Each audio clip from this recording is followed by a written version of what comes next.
instant. C'est parti, on commence. Tov. On continue la Kvirout. Je pense, j'ai dit déjà à Jérémy par message, qu'à mon avis, d'ici Pessah, on aura terminé Shmuel Aleph. On continue. Malgré le corona, on n'a quasiment pas annulé, même une seule fois, sauf les impondérables qui auraient causé aussi le fait qu'on aurait manqué, comme tout Bishvat ou autre. Donc on continue. Hazak Ubaruch à tous les amis. On continue avec ce même mouvement et on avance. Vayamot Shemuel, pasouk dramatique. On est quand même dans Sefer Shmuel, et à la moitié du livre, Vayamot Shemuel. Veikavtsu chol Israël vaispedoulo. Veikberuhu beveto barama. Vayakom David vayered el midbar paran.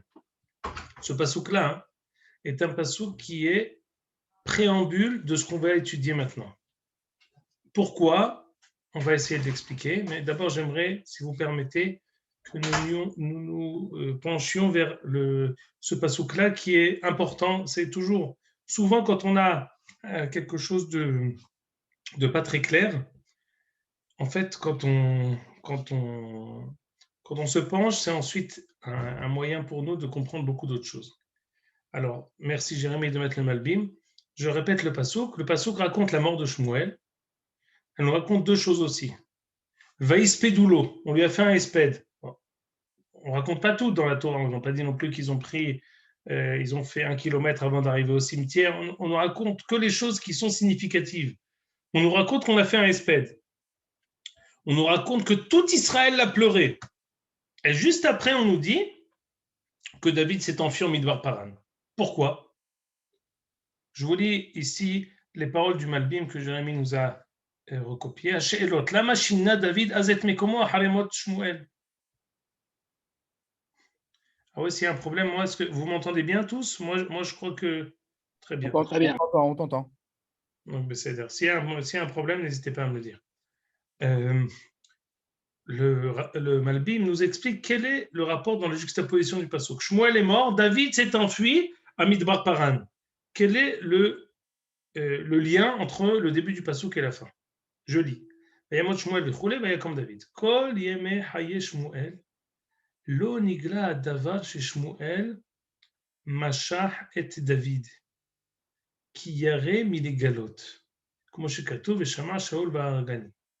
ובמות שמואל נתגלה הדבר או על ידי שמואל עצמו לפני מותו, או על ידי תלמידיו, ולכן הוסיף דוד להתיירא משאול, ובעוד עוסקו בהספדו של שמואל, הלך למדבר פרן. Écoutez quelque chose d'extraordinaire, quelque chose qui a été avalé dans la juxtaposition des psukim, mais qui est un constat majeur dans la suite du Pérec.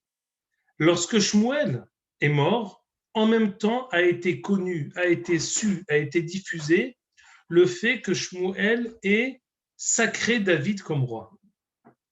Je rappelle que le moment où Shmuel a oint David, c'était en catimini. Le seul qui était avec lui, c'était David.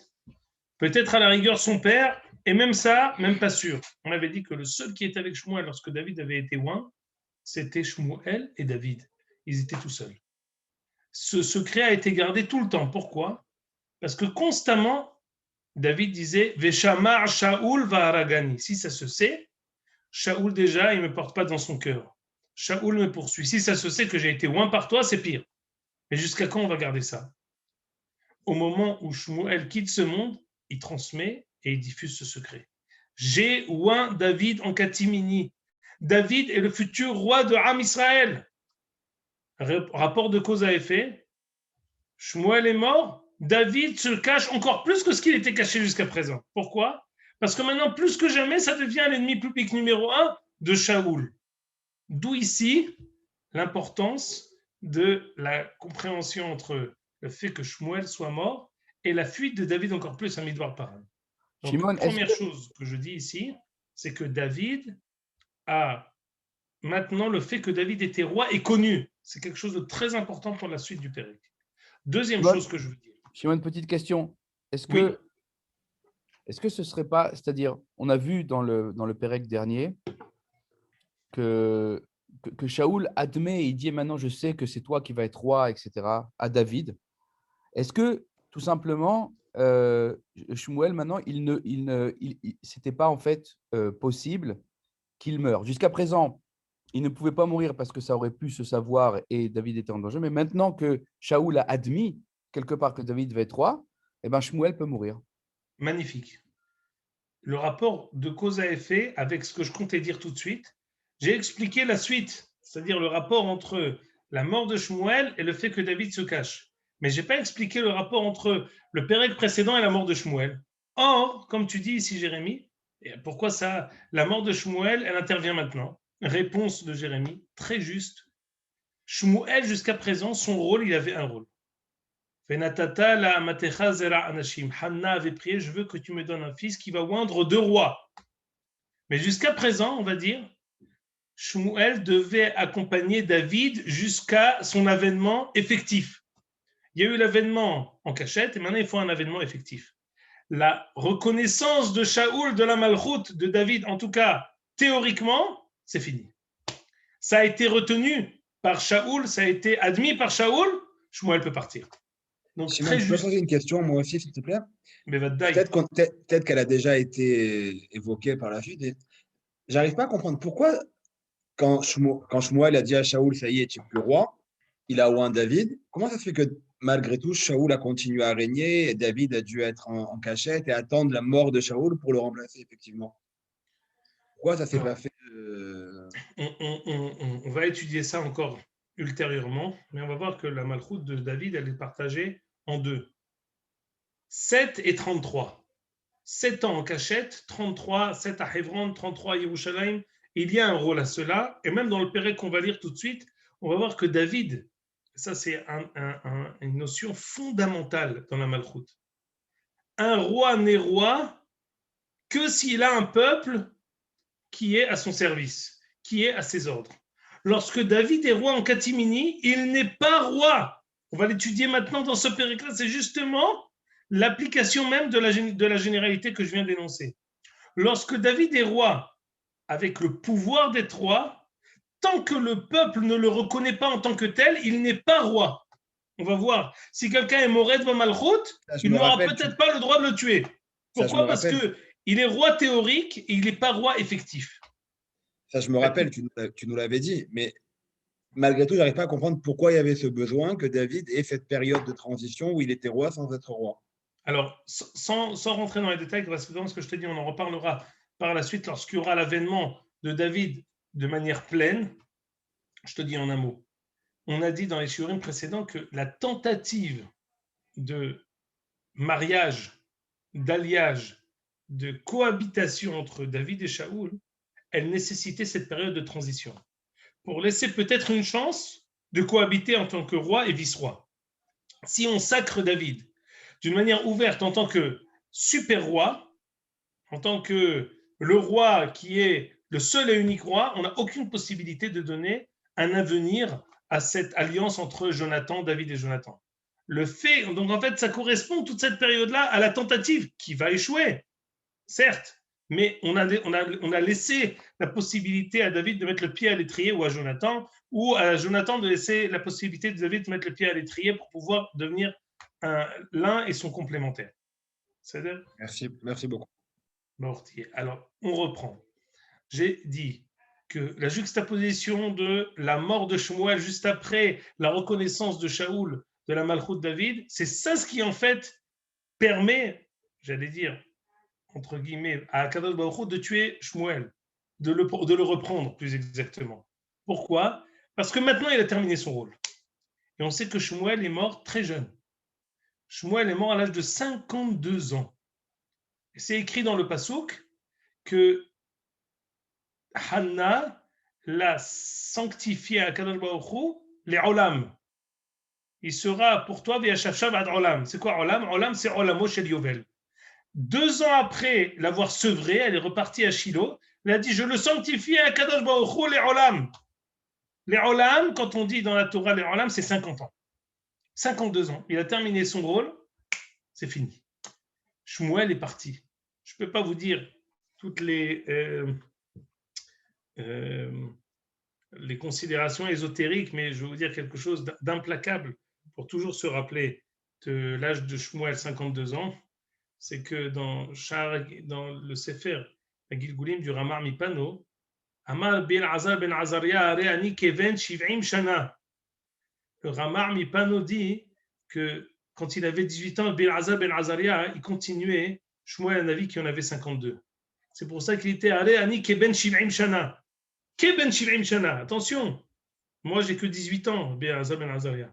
Mais j'ai comme 70 ans parce que je me complète avec les 52 ans de Shmuel qui m'a précédé. Peu importe, c'est juste une considération ésotérique qui n'est pas à notre niveau, mais pour pouvoir en tout cas se rappeler que Shmuel est mort à 52 ans, sans se tromper que c'est 50 plus 2 ou 50 tout court, 52 plus 18, ça fait 70. En tout cas, on a expliqué la juxtaposition de la mort de Shmuel avec la reconnaissance de Shaoul, la Malchut de David. On a expliqué maintenant la fuite de David encore plus après la mort de Shmuel, parce que maintenant son secret va se faire savoir. Je vais ajouter encore quelque chose d'autre. On a parlé du Hesped. Pourquoi on a parlé du Hesped? Vaïspedoulo. Kol Israël Vaïspedoulo. Pourquoi c'est tellement important de nous raconter son Hesped? Qui c'est qui est fort et qui me rappelle par rapport à Yoshua? Il y a eu une catastrophe avec le Hesped à la fin du Sefer Yoshua. Il y a marqué à propos de Yoshua que Yoshua a été enterré à Har-Ga'ash, qui est à côté de Timnat Heres. La Gemara dit Hazarnu al kol amikra, on a cherché partout, on n'a trouvé aucun endroit qui s'appelle Ar-Ga'ash, Asher Betimnat Heres. On n'a pas trouvé. Ça veut dire quoi? Que lorsque Shmuel Hanavi, lorsque Yoshua ben Nun, a quitté ce monde, le peuple n'a pas su apprécier la grandeur de Yoshua et s'arrêter uniquement sur le grand miracle qu'il a fait d'avoir arrêté le soleil. Et les espédimes qu'on a fait à propos de Yoshua étaient halashim. C'était faible, il n'était pas à la hauteur du personnage. Qu'est-ce qui a suivi après cette période-là? Il a suivi ensuite une période qui était très médiocre, la période des Shoftim. Environ 400 ans, où c'était Vatishkot haaretz 40 shana, Vayahteu Israël. Vatishkot haaretz 80 shana, Vatishkot haaretz 20 shana. Chaque fois, c'était dents de scie. On a la prospérité et on tombe. Paisibilité et on retombe. Pourquoi? Parce que la madriga des Shoftim n'est pas apparue après avoir assimilé de la meilleure manière la madriga de Yoshua.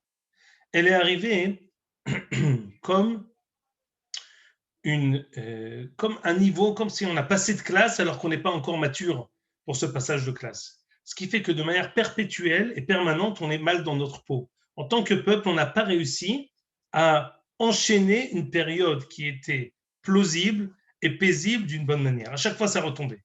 Quand est-ce qu'on a réussi à faire ça? Seulement quand Shmuel est arrivé. Shmuel est arrivé à la Madriga, qu'on a déjà lu ce pasuk, Vaïnahu kol bet Israël acharei Hashem. Au temps de Shmuel, Shmuel a réussi à faire affluer tout Israël vers Akadosh Baruch Hu. À l'inverse de la période des Shoftim, qui était une période qui était individuelle, chaque shevet, ishtahat gafno, ishtahat teinato. La période de Shmuel est une période qui est collective. Shmuel arrive à faire une cohésion extraordinaire qu'il n'y a jamais eu dans le peuple. À ce titre, Vaïspedoulo. À ce titre, Vaïkavtsu kol Israël. À ce titre, ils ont réussi à assimiler, à digérer, à vivre d'une manière juste les jours de Shmuel pour pouvoir maintenant passer à la transition. En fait, Shmuel a été le pont vers Malchut Bet David, et maintenant on va pouvoir réussir à passer ce pont, cette transition, parce qu'on a assimilé, c'est comme ce qu'on dit aujourd'hui, les psychologues disent, il a eu une enfance heureuse, il a fait son enfance, il a bien vécu son enfance, il a été chauvave, oui, shtovev, il a fait toutes les bêtises possibles et imaginables dans son enfance, maintenant il va pouvoir appréhender son adolescence et son âge adulte de la meilleure manière. Il faut à chaque fois vivre le moment que nous vivons d'une manière bonne, juste et pleine pour pouvoir espérer avoir la prochaine madriga. Ce qui s'est mal passé entre Yehoshua et les Shoftim se passe de la meilleure manière du temps de Shmuel vers David Amelech. De la madriga des Nevi'im vers maintenant David Amelech qui a été mis sur orbite par Shmuel, ça va être fait de la meilleure manière. Donc ça, c'est la deuxième chose que je voulais dire. L'importance de l'introduction à ce qu'on va lire maintenant, c'est que d'abord, on a eu le hesped de Shmuel qui a été fait par tout Israël, et c'était à l'image de Shmuel, qui Shmuel faisait l'unanimité autour de lui. Très bien. Maintenant, on va commencer à lire le Pérec. Je suis ici dans Pasuk Bet. Il y avait un homme qui était à Ma'on. Ma'on, ça correspond à un endroit. Ma'aseu Bakarmel, il travaillait dans le Carmel. C'était un homme grand, vaillant. Donc il était quelqu'un qui avait du bétail, qui était riche, qui avait des moyens. Il était là en train de faire la tonte de son tzon. Laissez-moi vous dire que ce détail qui paraît un détail anodin, peut-être à la fin de notre étude, vais-je avoir l'occasion d'essayer d'expliquer. Je vais vous dire, toujours de tout temps, je me suis dit, qu'est-ce que ça m'intéresse, Bigzoz et Tsono Bakarmel? Je ne sais pas si je pourrais expliquer le fait même, qu'est-ce que ça veut dire quand la Torah nous raconte qu'on faisait Xizat Hatson. Mais je vous suggérerai maintenant, qui c'est qui a fait la tonte de son Tson dans la Torah? Yaakov. C'est pas mal Yaakov, mais c'était pas exactement Yaakov. Velavan halach lirzoz et tsono. C'était Lavan. Oui. Donc tu as raison, c'est dans Parashat Vayetze, c'était en rapport avec Yaakov, mais l'acteur c'était Lavan. C'est un détail qui va être de taille pour le contexte de notre étude aujourd'hui. Le Shema Ish, qui était cette personne-là, qui était à Ish Gadol Meod, qui était-il? Le Shema Ish Naval. Monsieur qui s'appelait Monsieur Naval. Beshem Ishto Avigail. Vous voyez bien ici Avigail, c'est écrit sans Yud. Aleph Bet Gimel Yud Lamed. Avigail. Vea Isha Tovat Sechel. Vifat Toar. Elle était belle, elle était intelligente. Vea Ish Caché. Vea Ra'ma Alalim. C'est un monsieur méchant. C'est un monsieur dur. Vehu Khalivi. Khalibi. Il faut comprendre qu'est-ce que ça veut dire ici. Exactement cette expression, on va en parler tout de suite. Je lis encore deux psukim, mais on voit. David a entendu, alors qu'il était en fuite, qu'il est parti se cacher au plus profond du Midbar Paran et dans la plus grande détresse David. Il a entendu que Naval était en train de faire la tonte de son tson. Alors de leur temps, la tonte du tson, c'est une fête. Allez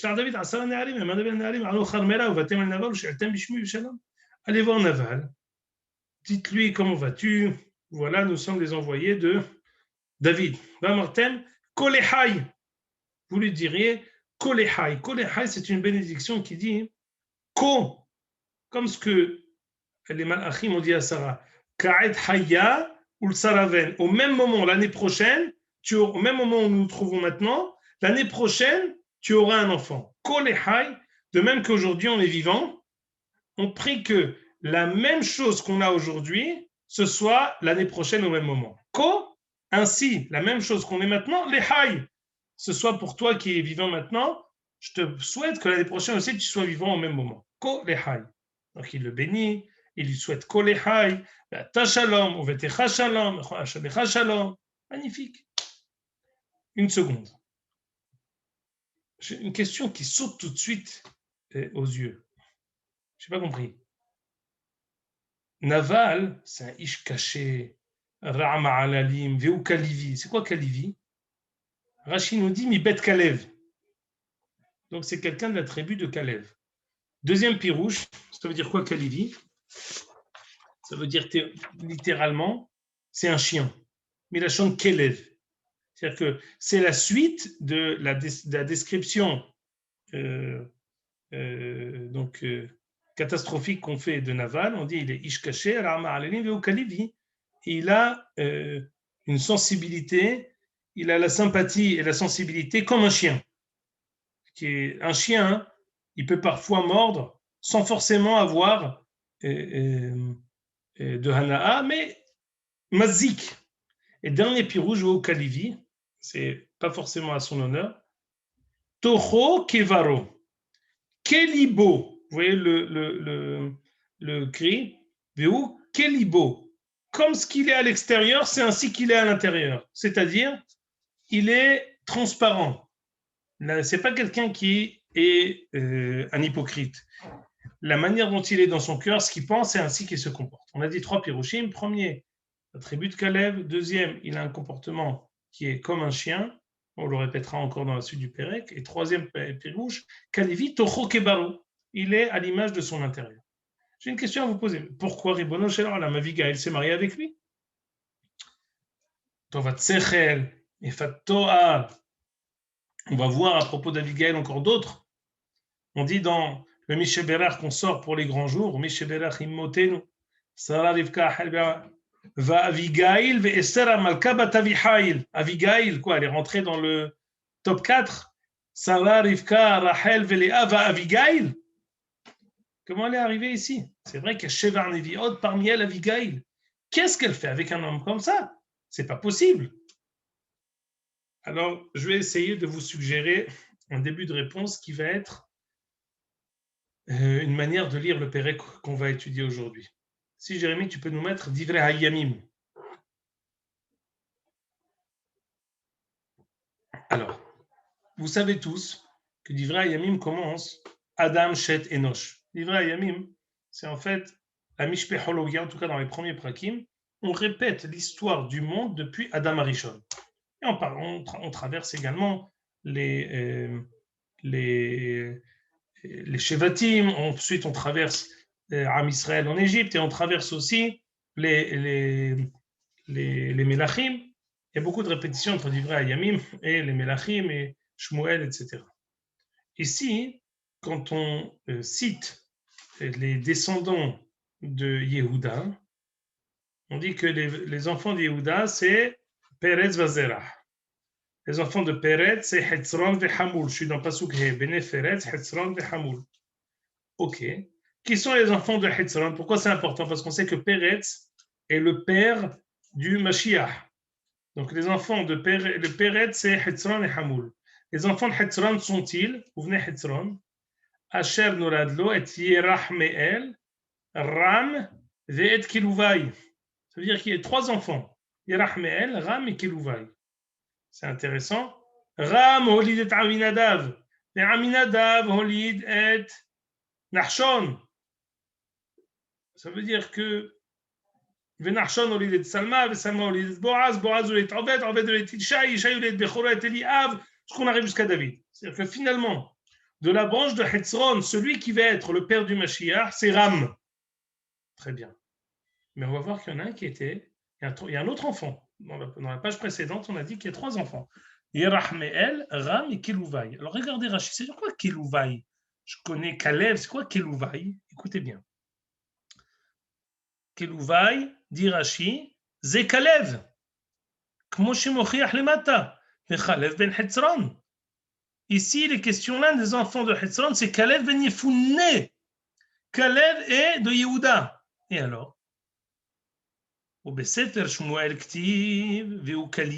Quand on dit à propos de Naval qu'il est Kalivi, il est de la maison de Kalev. Écoutez bien maintenant. De quoi s'agit-il? Kalev mahzik haya umitpa'er be'atzmo she'en meyuhaz bechol hashevet kamohu. Écoutez bien. Kalev ben Yefunne, ses descendants disaient la malchoute nous revient à nous. Pourquoi? Kelomar, on continue à lire dans Rashi. Im Shemuel Natan lo melucha, li tavo melucha. Ve'al ken ne'emar mi bedavin ou mi ben Ishai. Hayom rabu avadim. Pourquoi? Je vous expliquer ça tout de suite. Sharei yatsa mirut Moavia. Ve'yerach me'el achiv nasa nochrit como shekatu lemata. Il a dit on est 3 frères. Yerach Me'el, on va le lire dans la suite de Divrei Hayamim, il s'est marié avec une Goya. Donc Yerach Me'el, Bar. Ram, qui sait qui va sortir de Ram? Il va sortir Boaz, qui va se marier avec Ruth Moavia. Ruth Moavia, on ne reçoit pas les guérims de chez Moab. Très bien. Qui c'est qui reste?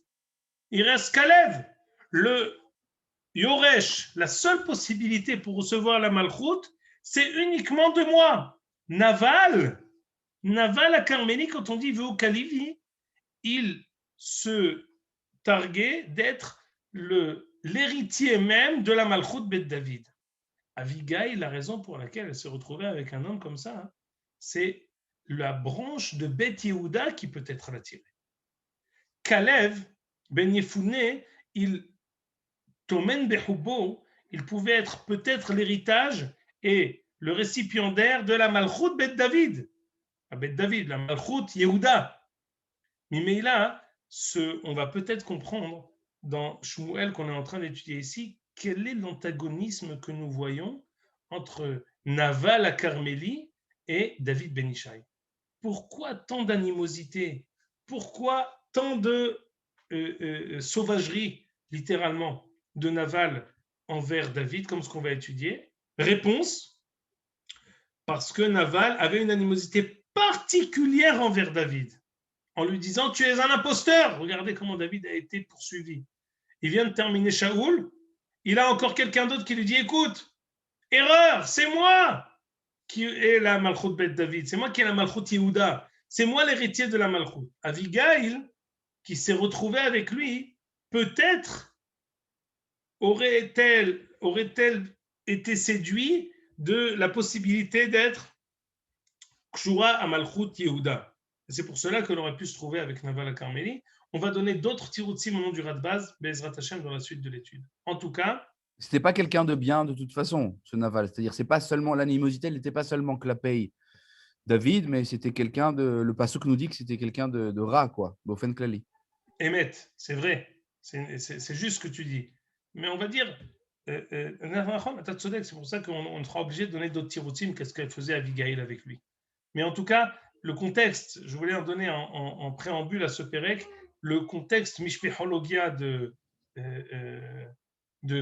Naval, qu'on dit sur lui qui est Kalivi, parce que lui, il revendiquait la Malchoute. C'est ça ce que je voulais dire. Venez, on reprend maintenant le Shmuel.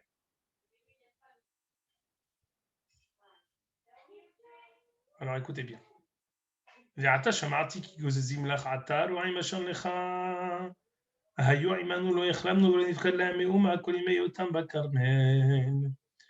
David s'adresse à Naval et lui dit écoute, souvent on a été voisins avec les bergers de toi Naval, on a toujours été des bons voisins, Shachen Tov, on les a aidés, on les a abrités, on a eu des Yehassé Gomlin, chaque fois qu'il leur manquait quelque chose, on leur donnait. On a été des Shachanim Tovim, tu n'as qu'à demander à tes jeunes Roaim, à tes jeunes bergers, ils te raconteront toute la vérité, comment on a été toujours loyaux envers eux. On vient pour le Yom Tov, on vient te souhaiter Kolehai, Amarta Shalom, parce que cette fête-là que tu fais maintenant, on te souhaite que tu fasses la même l'année prochaine. Tenanna et Hachel Timtsaïd Echala Avadechol Vinchal David. Ah, c'est Tova. Maintenant, on a eu un revers de fortune. La situation s'est retournée contre nous. On est maintenant en fuite. Je ne sais pas s'ils ont dit on est en fuite, mais en tout cas, maintenant, on n'a pas la possibilité d'avoir nos victuailles avec nous. On te demande de l'aide. Si on t'a aidé dans le passé, maintenant on te demande s'il te plaît de nous aider. Toi, Naval, sache, on a toujours été en bon terme avec toi, avec tes rois.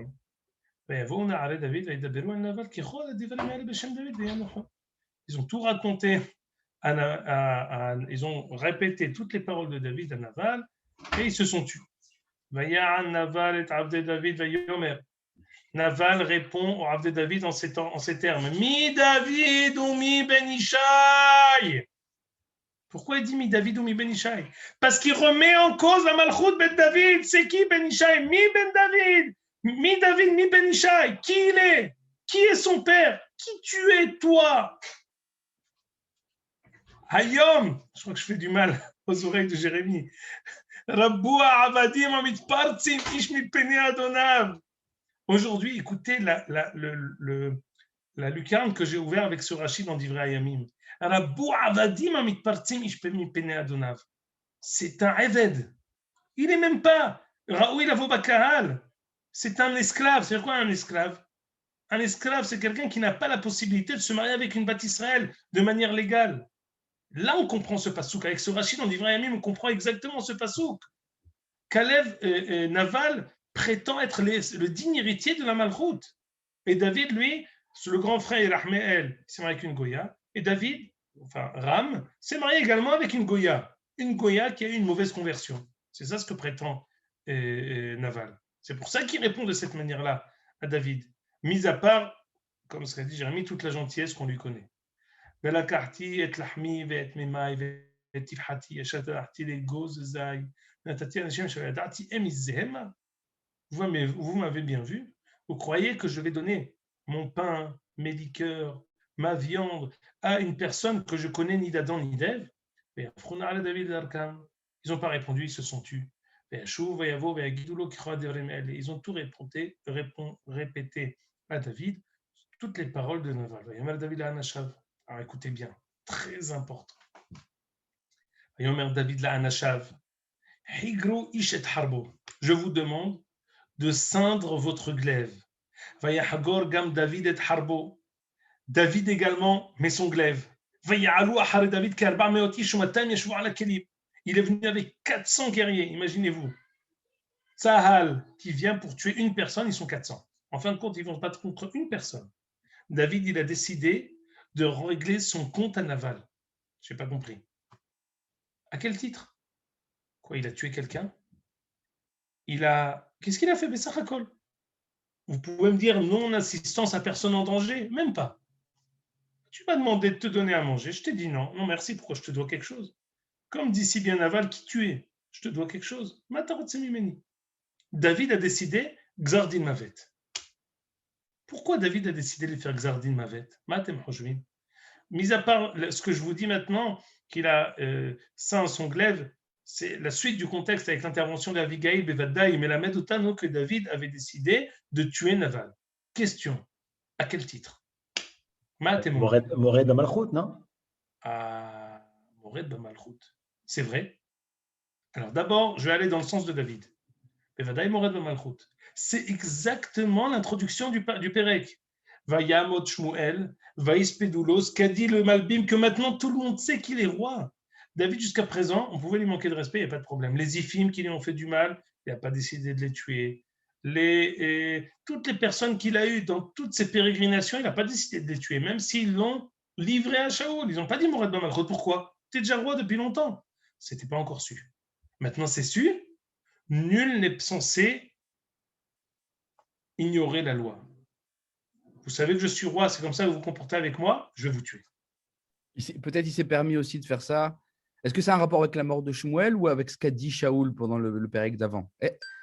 Parce qu'a priori, il n'y a rien qui a changé. Vraiment, il n'y a pas eu de Hamlacha Pumbit ou Mashou Kazé. C'est juste une sikha entre Shaoul et David et la mort de Shmuel. Écoute, c'est très juste ce que tu dis, Jérémie. Et dans la suite du pérec, on va voir, je vous donne la suite parce qu'on est obligé d'avancer comme ça doucement, c'est un pérec pas facile, on avance comme ça, léat. Au fur et à mesure, j'essaie de donner le maximum d'informations. Avigail, on va le lire tout de suite, comme ça en même temps on va avancer dans les psukim, mais je vais rebondir sur ce qu'a dit Jérémie. À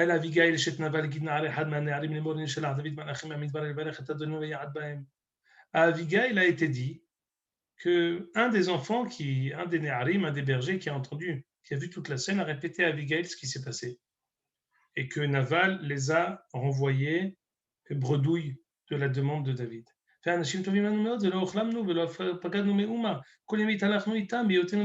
comprend pas la manière dont ton mari s'est comporté, Hazirut, sauvagement, en le rejetant, d'une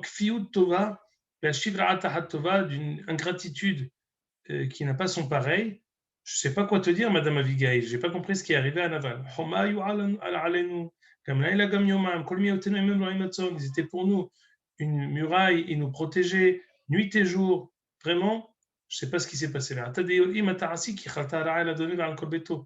Ce jeune roi dit, écoute, à mon avis, ça va mal se terminer. Et lui, il n'est pas censé, tel que je vois la suite des événements, il ne va pas changer son comportement, réfléchis comment tu penses essayer de changer la situation. ותמהר אביגיל. ותיקח 200 לחם ושניים נבלי יין וחמש שעות עשויות וחמש שאים קלים 100 צימוקים 200 דברים ותשים על החמורים. La prime סעודה, סעודת מלכים, 200 petits pains, une grande quantité de vin, de la viande, du blé grillé, des tzimoukim, des raisins secs, des dévélim, tout ce qui est écrit ici, des téhénim, tous les fruits secs à manger, entrée, dessert, boisson. Allez, on y va. C'est dit, je vais rien dire à Naval, je vais essayer de rectifier le tir.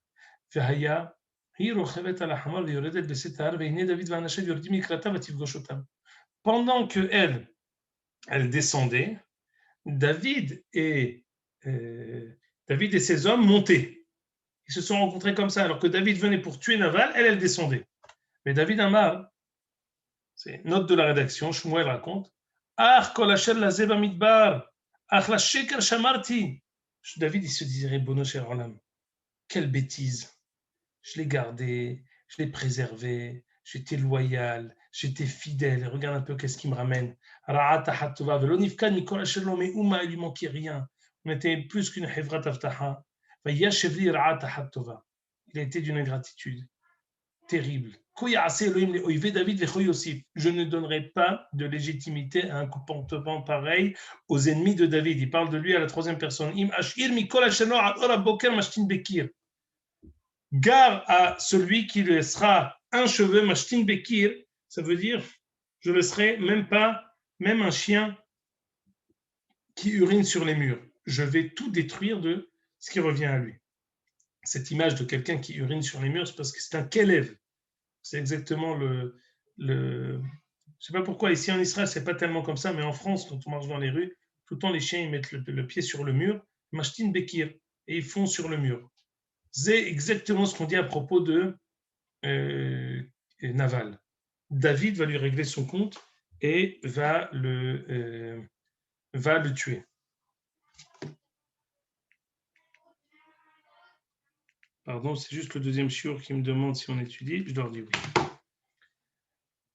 ותל אביגיל אל דוד ותלד ותלד מעל החמור ותיפול לאפי דוד על פניו תשלח se prosterne devant lui ותיפול על רגליו ותאמר בי אני אדוני עוון ותדבר אמתך באוזניך ושמע את כל אשר את דברי אמתך écoute-moi je t'en prie. Abigail dit à David אל נא ישים אדוני את ליבו על איש הבלי על זה נבל כי כשמו כן הוא. Ne fais pas attention à ce qu'il a dit, c'est un naval, c'est un ingrat. Naval Shemo, Unvala Imo, Vani Amatecha lo raïti et Naare Adoni Asher Shalachta. Je ne savais pas, si j'avais aucune connaissance de tout cet épisode, je serais intervenu en la faveur de tes hommes. Ve'ata Adoni Hay Hashem V'Chenavshecha Hashem Mena'acha Hashem Mibo Bedami. Maintenant, mon maître, Hay Hashem V'Chenavshecha. Je jure sur Akadosh Baruch Hu et je jure sur ta vie. Hashem Mena'acha Hashem Mibo Bedami.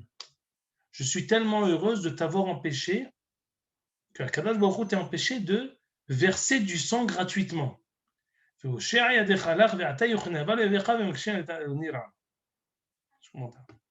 Pourquoi ça s'appelle verser du sang gratuitement?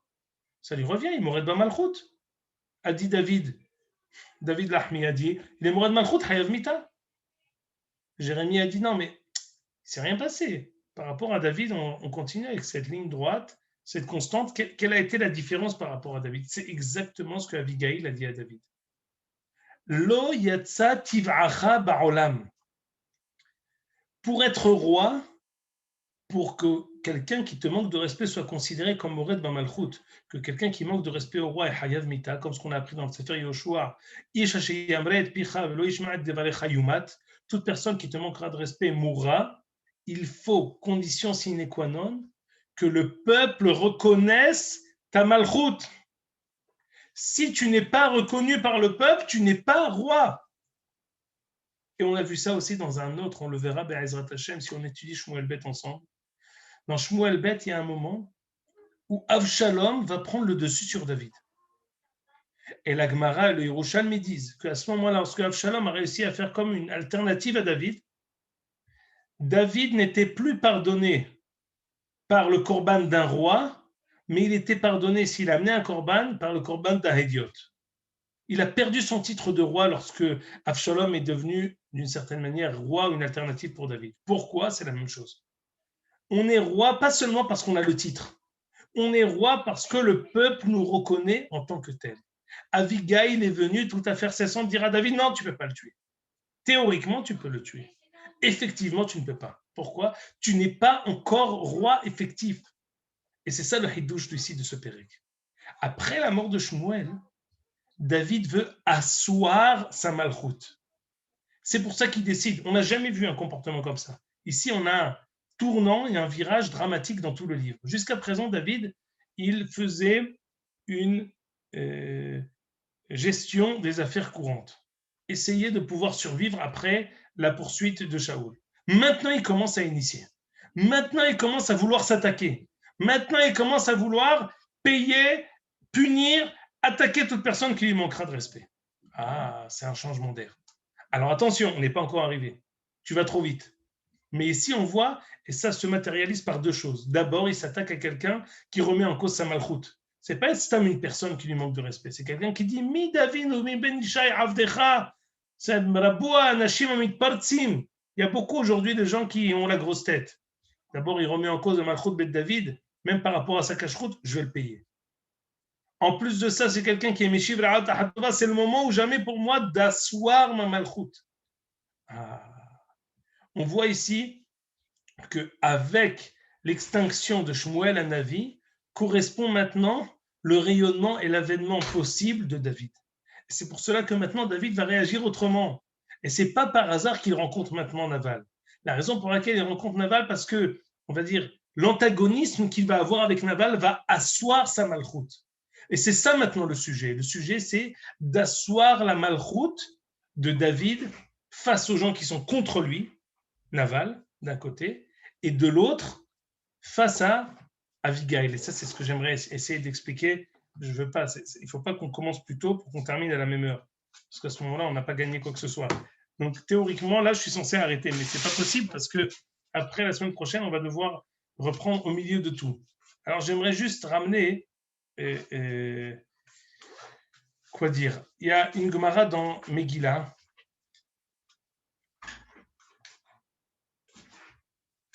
Une petite seconde. Je te l'ai envoyé, Jérémy? Peut-être que je ne t'ai pas envoyé? Ouais, elle est là. Merci. Très bien. Alors, c'est exactement là. Alors, David dit à Abigail, Morad Malchoutou, je n'ai pas besoin de le juger. Amralo Adain, Shaoul Kayyam, Velo Yatsa Tiv'acha Ba'olam.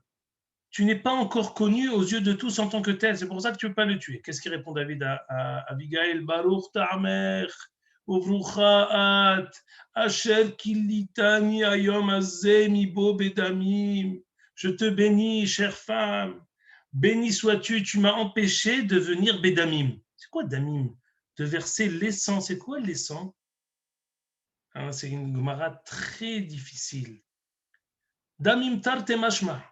אלא מלמד שגילתה את שוקה והלך לאורה ג' פרסאות, אמר לה השמיעי לי, אמרה לו לא תהיה זאת לך לפוקה, זאת מקרא דקרא אחריתי ומאין יהוא מעשה דבת שבע. Ici, il y a un épisode qui a été totalement omis dans le Navi, mais pour lequel le Navi a fait une allusion en parlant de verser l'encens. De quoi s'agit-il? Le Navi nous dit que lorsque Abigail s'est présentée à David, David a proposé à Abigail de se marier avec lui. Alors, je ne comprends plus rien. Il venait pour tuer Naval. En chemin, il rencontre Abigail et Hashmi'ili. C'est quoi Hashmi'ili? Il a voulu aller avec Abigail. Qu'est-ce que ça veut dire? Mazépokan. Mais David, comment il se comporte? Qu'est-ce que ça veut dire, ce comportement? Et elle lui dit non, non, je suis Nida. Il lui montre un ketem. Abigail lui dit Bobedamim. Je t'ai empêché de faire le dam, de verser le sang de mon mari, et je te dis aussi, tu ne peux pas aller avec moi parce que je suis Nida. Je suis Nida, mais je suis Yeshetish Bichlal. De quoi s'agit-il? Vas-y, Jérémy, mets les pages du Radbaz que je t'ai envoyé.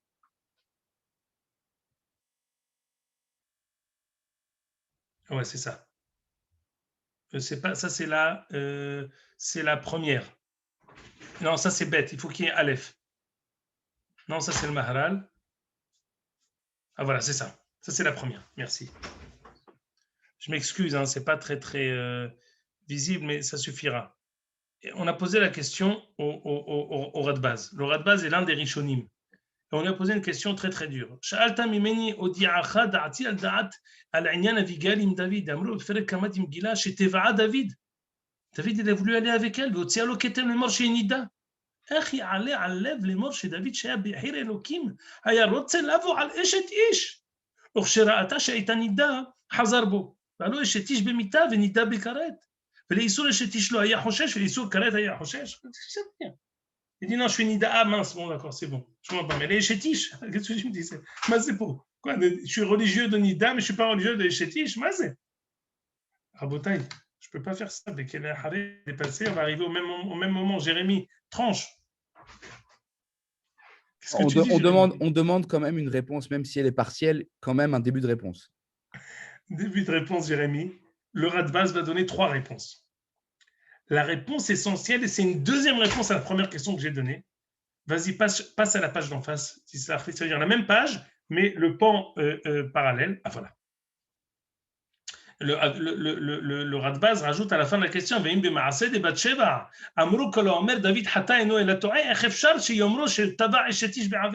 on sait à propos de Bathsheba, toute personne qui dit que David a fauté avec Bathsheba, il se trompe. Alors quoi, pour Abigail, alors ça c'est bon, ça il a fauté, qu'est-ce que ça veut dire? Alors regardez ici la réponse du Radbaz. Haya efshar lomar de svirale le David de kevan de nigmar dino de naval le arigan pene shemarat de malchut ara ishto lamelech.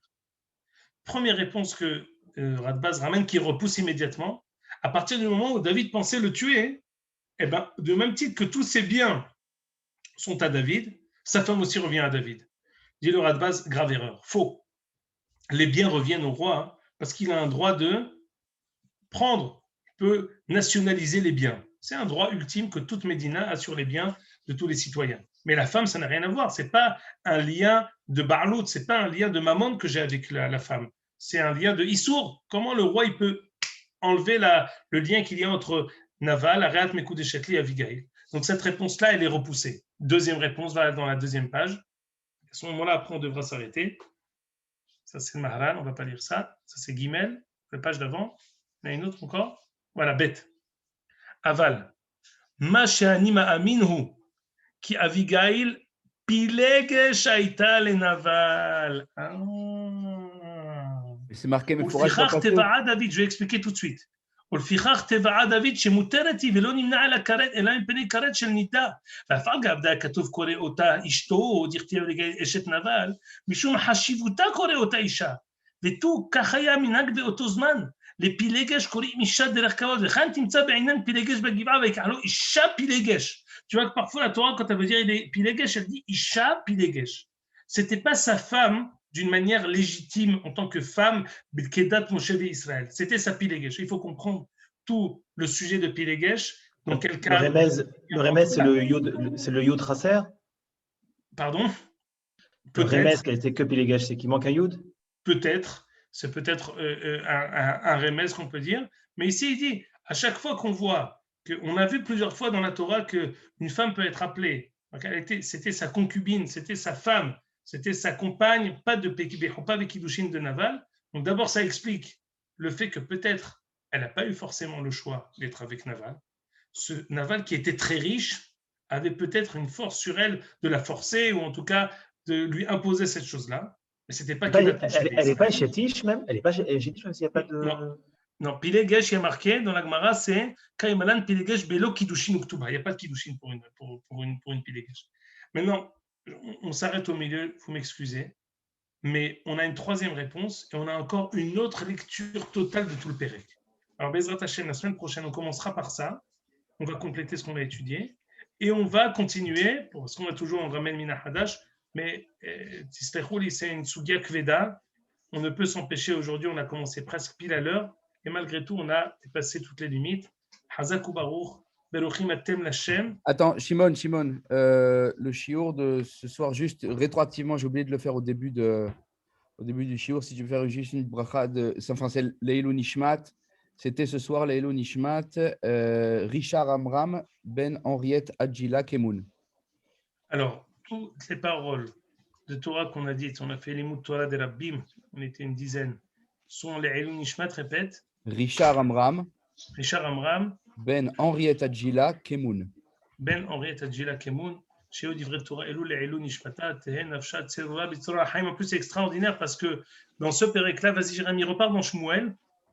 Je vais juste te lire ce pasouk-là parce que si tu l'as mentionné, repars dans Shmuel, là où tu t'es arrêté. Ve'ata Beracha Azot, continue, passe la page. Prochaine. Vayakom Adam lirdofcha ulvakesh et nafshecha va'ita nefesh adoni tserura bitzora haim et Hashem Elohecha. C'est le makor quand on dit on prie que la neshama d'une personne soit bitzora haim dans le faisceau des vivants, dans le faisceau des vivants éternels. C'est ce qu'on souhaite Bezrat Hashem à cette neshama. Amen. Paul King. Amen. Bye bye. Tout. Bye bye. Tודה רבה.